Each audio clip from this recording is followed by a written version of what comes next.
En 2025, Estados Unidos vivió uno de los peores colapsos de colonias de abejas melíferas de toda su historia reciente.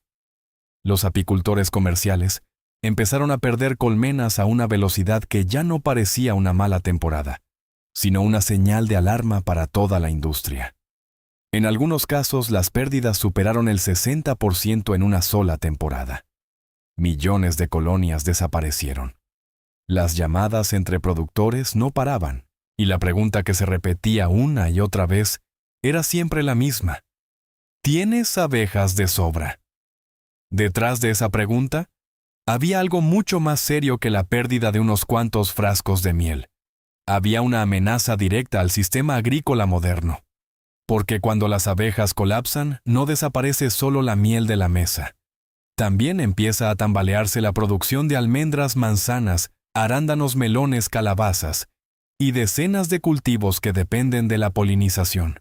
Pero mientras todo eso ocurría en silencio muy lejos de los grandes mercados en las montañas del sur de África, seguía creciendo una planta que llevaba millones de años produciendo dulzor sin una sola abeja. No en un laboratorio, no en una fábrica química, no como un sustituto artificial, sino como una planta real con aroma a miel, con un sabor naturalmente dulce, y con una historia que casi nadie fuera de su territorio conoce. Y ahí es donde esta historia se vuelve fascinante. Porque la pregunta ya no es solo por qué se están perdiendo las abejas. La pregunta es otra: si existe una planta que puede ofrecer un perfil de sabor parecido a la miel, sin depender de colmenas, sin trajes protectores, sin extractores y sin picaduras. ¿Por qué el mundo casi se olvidó de ella? ¿Y por qué justo ahora, cuando el sistema basado en las abejas está mostrando grietas, esa planta empieza a parecer menos una curiosidad y más una posibilidad real? La planta se llama honeybush. Su nombre científico es Cyclopia y pertenece a un género compuesto por 23 especies conocidas. Lo más extraordinario es que no se encuentra repartida por medio mundo ni domesticada a gran escala en distintos continentes. Crece de forma natural en una región muy específica del sur de África, dentro de un ecosistema único, que existe prácticamente como un pequeño universo botánico separado del resto del planeta. Cada especie de honeybush tiene su propia personalidad. Algunas producen un dulzor más intenso y apreciado. Otras se adaptan mejor al cultivo comercial. Algunas prosperan en zonas montañosas y remotas, mientras que otras aparecen en áreas más cercanas a valles o a condiciones algo más manejables. Incluso hay especies que se han resistido durante años a los intentos de domesticación y todavía dependen de la recolección silvestre. Lo curioso es que honeybush no necesita mucho esfuerzo para revelar su secreto. Basta con triturar una hoja entre los dedos para notar un aroma que recuerda claramente a la miel. Cuando se infusionan sus tallos, hojas y flores, el resultado no sabe a un té cualquiera. Tiene una dulzura suave, una nota floral cálida, una profundidad tostada muy particular, y una sensación que hace que muchas personas lo describan como miel líquida transformada en planta. Y si ese material vegetal se procesa y se concentra, se puede obtener un jarabe dorado que funciona como sustituto vegetal de la miel en muchas preparaciones. No es idéntico, claro, pero está lo bastante cerca como para sorprender. Lo más increíble es que esto no es un descubrimiento nuevo. Honeybush fue documentado en la literatura botánica hace siglos. Lleva muchísimo tiempo existiendo tanto en la memoria de las comunidades que lo usaron como en los registros científicos. Y aún así, hoy casi nadie entra al supermercado pensando en comprar un jarabe de honeybush. Por eso la gran pregunta no es si esta planta funciona. La gran pregunta es por qué el mundo siguió mirando hacia otro lado durante tanto tiempo. Para entender por qué honeybush es tan especial, primero hay que mirar el lugar donde nace. Esta planta pertenece al fynbos, un bioma del Cabo sudafricano famoso por su inmensa biodiversidad y por sus condiciones extremas. El suelo es ácido, pobre en nutrientes y arenoso. Los veranos son secos. La vegetación parece frágil desde lejos, pero en realidad es un sistema afinado por millones de años de adaptación. El fynbos no es un simple paisaje bonito. Es uno de los ecosistemas terrestres más diversos del planeta. En esa pequeña región hay miles de especies vegetales, muchas de ellas endémicas, es decir, que no existen de manera natural en ninguna otra parte del mundo. Es como si la naturaleza hubiera concentrado allí una biblioteca botánica entera, en un espacio relativamente pequeño. Y hay un detalle todavía más impresionante. Muchas plantas del fynbos no solo sobreviven al fuego, sino que dependen de él. Sus semillas pueden permanecer dormidas durante años, esperando justamente las señales químicas del humo o las condiciones que deja un incendio para finalmente germinar. Honeybush forma parte de ese mundo. Sus semillas son tan duras que sin escarificación o sin exposición al humo, muchas veces ni siquiera brotan. Eso significa que esta planta fue moldeada por estrés, por escasez, por calor, por sequía y por reinicios violentos en forma de fuego. Y precisamente por eso desarrolló una química interna tan interesante. Las plantas sometidas a ambientes duros suelen producir mayores concentraciones de compuestos secundarios, esas moléculas que intervienen en su defensa y que al mismo tiempo influyen en su sabor, su aroma y sus propiedades biológicas. En otras palabras, Honeybush no es dulce por casualidad. Es dulce porque salió de un ecosistema donde cada especie tuvo que aprender a defenderse, adaptarse y concentrar valor en sus tejidos. Cuando entiendes eso, el sabor deja de parecer un simple detalle sensorial y empieza a verse como la huella química de un territorio extremo. Aquí es donde la historia deja de ser solo botánica y entra en terreno científico. Honeybush ha llamado la atención de investigadores por la combinación de compuestos que aparecen en sus hojas, tallos y flores. Entre los más conocidos están la mangiferina, la hesperidina y el pinitol. Son nombres poco familiares para la mayoría de la gente, pero en el mundo de la investigación vegetal se consideran moléculas dignas de atención. La mangiferina ha sido estudiada por su actividad antioxidante y por su posible relevancia en distintos procesos inflamatorios y metabólicos. La hesperidina también aparece con frecuencia cuando se habla de flavonoides y compuestos vegetales asociados a efectos protectores. Y luego está el pinitol, que en estudios experimentales ha mostrado un comportamiento de tipo insulinomimético, es decir, una acción que recuerda de algún modo a la de la insulina en el manejo de glucosa. Eso no significa que Honeybush sustituya tratamientos médicos, ni que sea una cura milagrosa. Significa algo más importante y más serio, que esta planta contiene sustancias que la ciencia considera lo bastante interesantes como para investigarlas a fondo.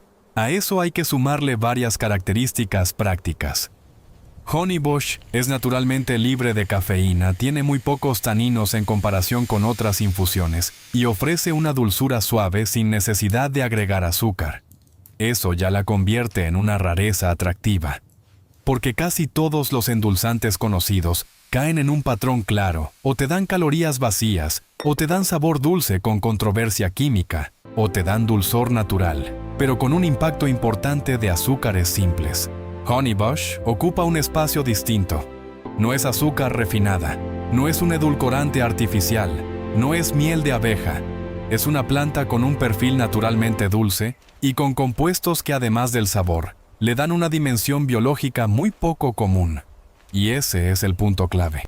No estamos frente a otra hierba ni frente a otro té exótico.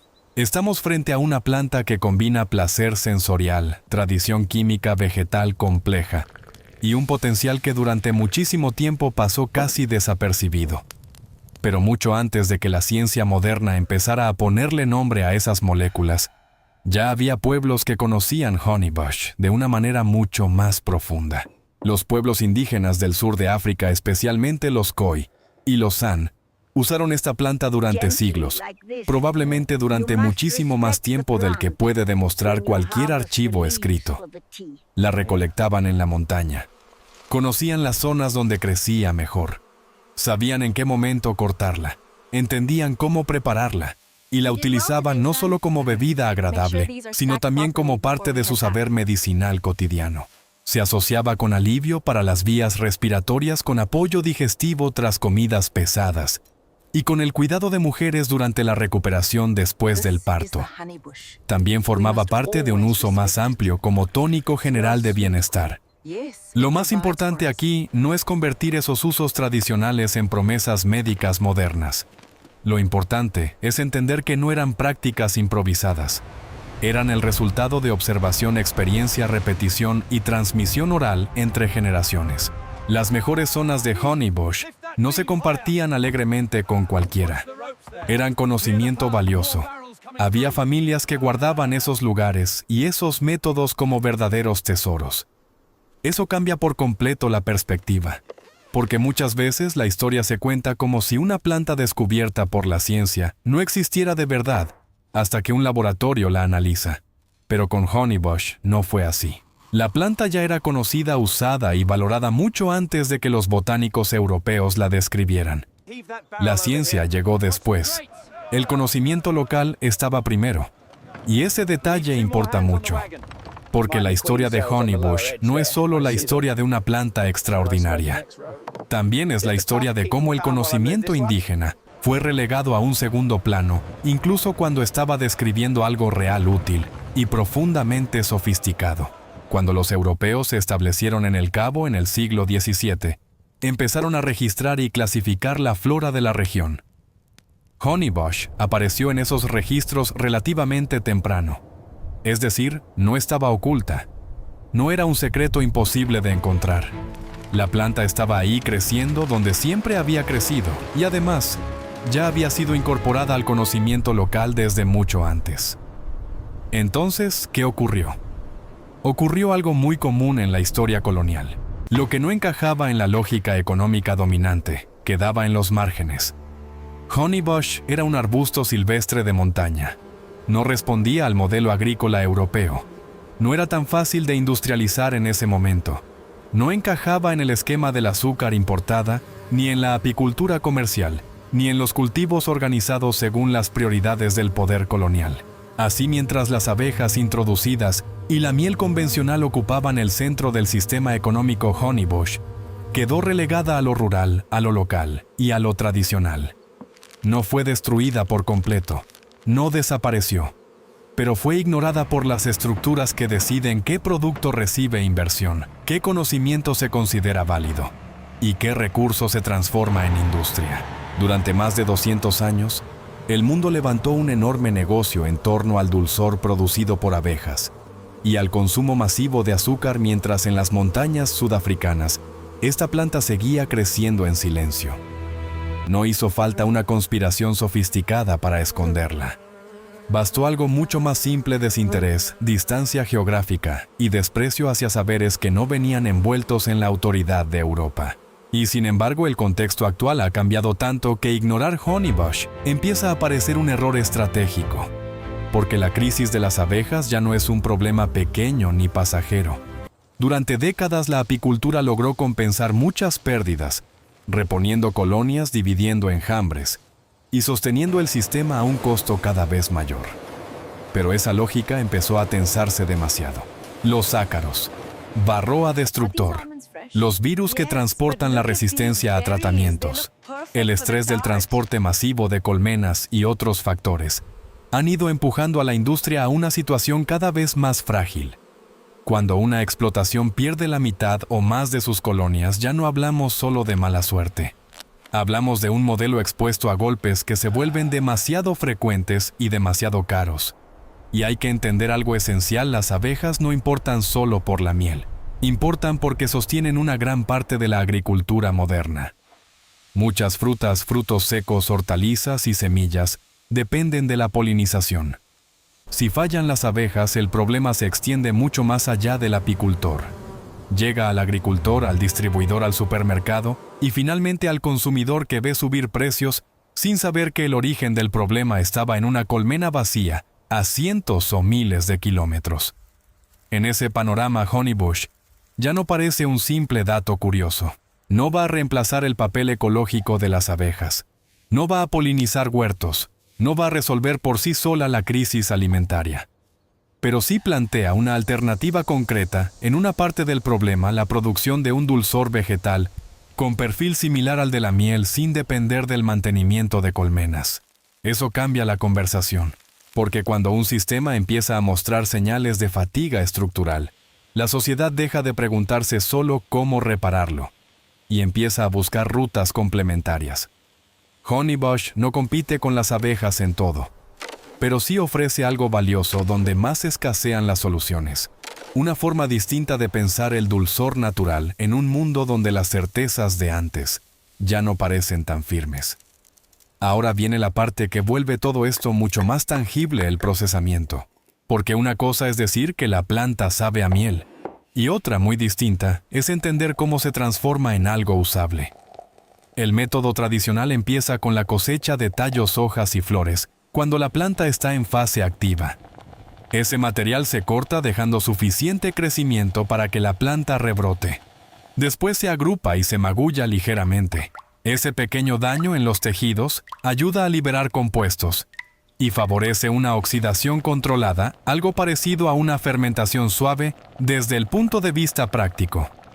Durante ese proceso, el material vegetal va cambiando de color, pasando de verde a tonos más oscuros, y desarrolla ese aroma cálido y meloso tan característico. Luego se seca muchas veces al sol. Con eso ya puedes preparar una infusión. Y esa infusión, incluso sin azúcar, ya ofrece una dulzura natural sorprendente. Pero si quieres acercarte más al concepto de sustituto vegetal de la miel, el paso siguiente es muy simple. Cocer el material seco en agua, colarlo y reducir el líquido a fuego lento, hasta que adquiera consistencia de jarabe. El resultado es un líquido dorado aromático estable, y con un perfil que recuerda claramente a la miel, aunque no sea miel en sentido estricto. Y aquí conviene ser precisos. Honeybush Syrup no es químicamente idéntico a la miel de abeja, ni legalmente podría etiquetarse igual en muchos países. La miel verdadera implica el trabajo biológico de las abejas, pero eso no le quita valor. Al contrario, lo vuelve una categoría distinta, un endulzante vegetal natural con sabor tipo miel y con un carácter propio que merece existir por sí mismo. Cuando pasas del sabor al terreno económico, la diferencia se vuelve aún más interesante. Iniciar con apicultura exige inversión, no solo en colmenas, sino en equipo de protección, manejo sanitario, control de plagas, mantenimiento y aprendizaje continuo. Incluso un pequeño proyecto puede terminar costando bastante antes de producir el primer frasco. Honeybush, en cambio, parte desde una lógica mucho más austera. Una planta o unos pocos esquejes pueden ser suficientes para empezar. No hace falta ropa especial. No hay picaduras que manejar. No hay que combatir ácaros dentro de una colonia. No hay que alimentar insectos en invierno ni controlar reinas. Y una vez establecida la planta, puede producir material cosechable durante años. Además, Honeybush tiene una ventaja que a mucha gente le sorprendería: no necesita suelos ricos para dar lo mejor de sí.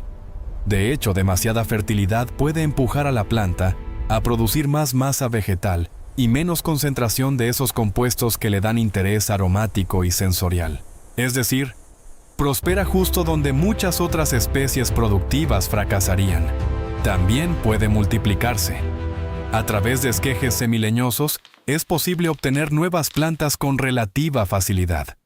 Eso significa que con el tiempo una planta puede convertirse en varias y luego en muchas más. Desde una perspectiva de autosuficiencia o pequeña escala, eso es poderoso. Porque no estás comprando un producto terminado una y otra vez. Estás construyendo una fuente viva de cosecha repetible. Y ahí aparece la parte más llamativa de todo esto. Mientras la miel convencional depende de un sistema cada vez más frágil, caro y exigente, Honeybush plantea una ruta vegetal que bajo las condiciones adecuadas puede ser mucho más sencilla, más barata y más estable a largo plazo.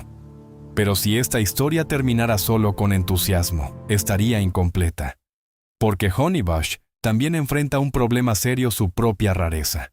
Crece en un bioma muy específico. Muchas poblaciones silvestres han sufrido presión por cosecha excesiva, por cambios en el uso del suelo, por especies invasoras y por manejos inadecuados del fuego. Y durante mucho tiempo, una gran parte del abastecimiento comercial dependió de recolección en poblaciones naturales. Eso significa que Honeybush no puede convertirse en la nueva moda global sin consecuencias. Si el mundo descubre esta planta pero intenta explotarla del mismo modo agresivo con que ha explotado tantos otros recursos, podría destruir precisamente aquello que la hace tan valiosa.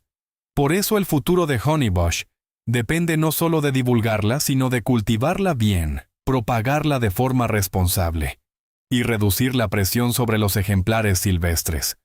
Y aun con esa advertencia, el panorama sigue siendo impresionante.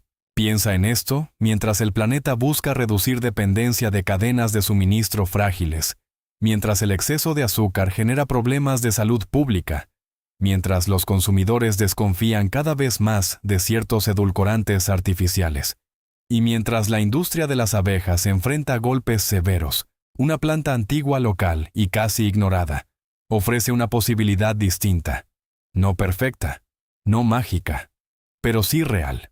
Honeybush lleva siglos en el registro científico. Lleva mucho más tiempo en la memoria indígena. Pertenece a una de las regiones botánicas más extraordinarias de la Tierra. Tiene un perfil de sabor excepcional. Contiene compuestos que despertaron el interés de la ciencia. Puede procesarse sin tecnología compleja. Y quizá lo más increíble de todo, no necesita una sola abeja para producir ese dulzor que tanto recuerda a la miel. Por eso esta historia importa. No porque Honeybush vaya a reemplazarlo todo mañana, sino porque revela algo más profundo. Cuántas soluciones posibles existen ya en la naturaleza, esperando a ser reconocidas mientras el mundo sigue concentrado en los mismos sistemas de siempre. La planta ya existe. El conocimiento también. Lo único que falta es atención. Y a veces la diferencia entre una rareza olvidada y una gran oportunidad no está en la biología de la planta, sino en el momento en que la humanidad decide por fin mirarla de frente.